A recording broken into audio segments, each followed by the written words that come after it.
Hi, I'm Trosky. Welcome to the beer portion of Beer and Modding. So today, I got a batch here that I've been sitting on for about a year. It's probably not worth bottling, but I'm going to check it out just in case. If it's worth bottling, I will. If it's not, tossing it out. Either way, today I'm going to the beer supply store to grab some new supplies for a new batch. So let's get this show on the road. While I drive, I'd like to talk about the direction of this channel. I plan to use these brewing videos as a sort of state of the channel address. I plan to update you, the viewer, on what mods I'm currently working on and what tutorials I have planned. Currently I'm working on 2 mods, one being Paxton's old campsite for Michael of Gamer Poets, and the other being a Megaton overhaul, which will focus on expanding and bringing more life to the city of Megaton. It will have added quests and multiple NPCs, all of which will have custom voice dialogue. The manager of the beer supply store that I go to wishes to consult the owner before allowing me to record there, and I respect their wishes, so for today, I will be discussing the recipe being used further into the video. I messed up and didn't record the initial stage of transferring the beer from the carboy to the fermentation/bottling bucket. So the video will pick up after I have moved the beer to the bucket for bottling and just before I prep the bottles to receive the beer.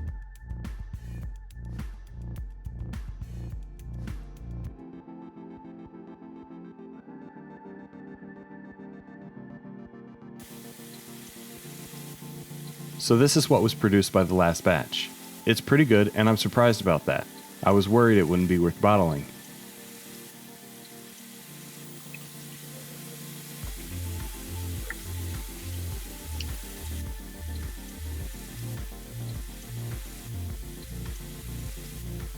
Cleaning and sanitizing is a major focus of the beer making process. It takes the most time and is easy to screw up.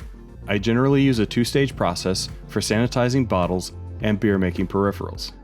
The first step is to clean everything with bleach to kill any germs, followed by a soak in an iodine solution to ensure max sterilization. During the cleaning process, hot water is used to rinse the bleach. Once no bleach smell remains on the piece being cleaned, switch the water to cold and add a few drops of iodine to create a sanitizing solution.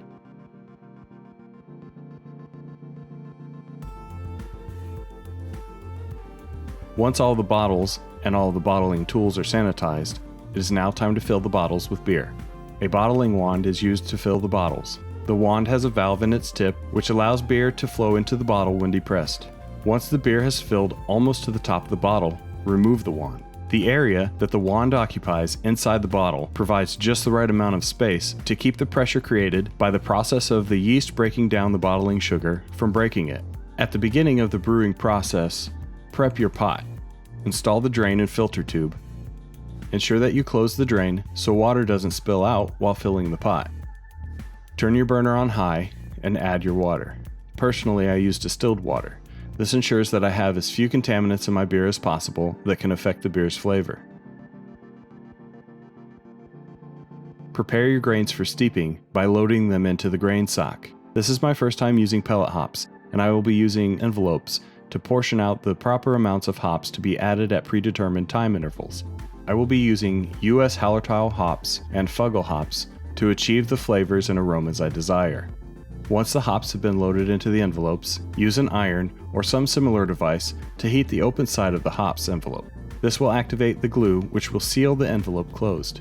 At the top of the recipe, you will find information on the expected bitterness produced by the combination of grains, hops, and yeast. The lower the max IBU number is, the less bitter the beer will taste. I have been told that most people can't tell the difference in bitterness for any change over 100 IBU.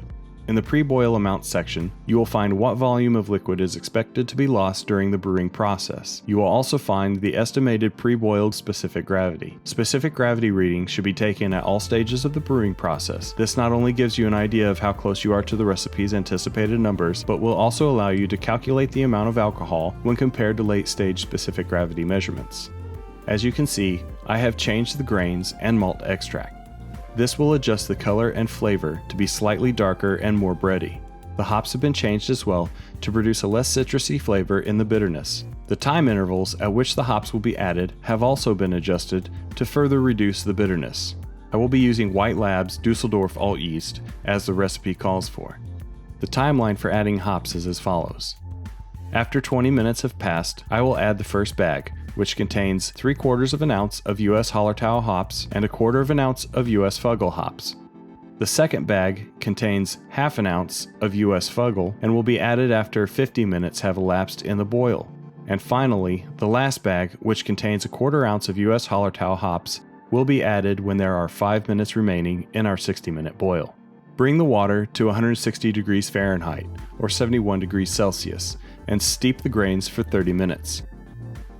You can see that immediately after adding the grains to the heated water, there is already some color seeping out of the bag. It is important to maintain as close to a constant 160 degrees Fahrenheit, or 71 degrees Celsius temperature as possible. Any higher than 170 degrees Fahrenheit and you will extract tannins which will make your beer more bitter. Any less than 150 degrees Fahrenheit and you won't get the optimal sugar extraction from the grains.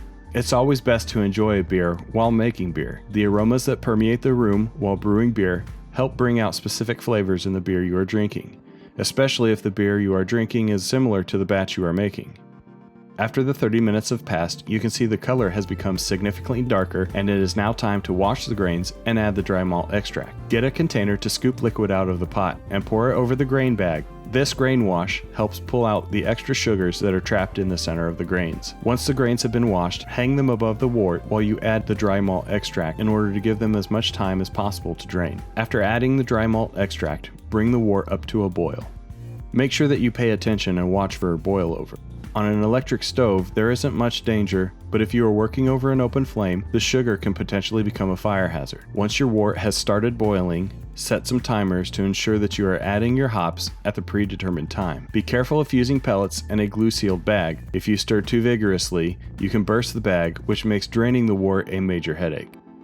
Once your boil is complete, you will want to rapidly cool it down to a temperature of about 70 degrees Fahrenheit or 22 degrees Celsius. Once your boil is complete, you will want to rapidly cool it down to a temperature of about 72 degrees Fahrenheit or 22 degrees Celsius before pitching the yeast. I have a copper coiled chiller that I normally use to cool the wort, but I was trying a new technique of adding ice water to the wort. This didn't work for me though, so I ended up having to wait longer to pitch the yeast. Hopefully this doesn't ruin my beer. If the wort is too hot or cold, the yeast may die and fermentation will not take place. Plus, if the wort takes too long to cool, it can ruin the flavor and cause the beer to be more bitter than desired. Thanks for hanging out today and checking out this video. If you enjoy this content, like, subscribe, and hit that bell notification. If you want to help support future content, consider donating through Patreon. Thank you to all of my Patreon supporters. You inspire me to create new and improved content. A special thanks to Patreon supporter TC Games. Your support is very much appreciated.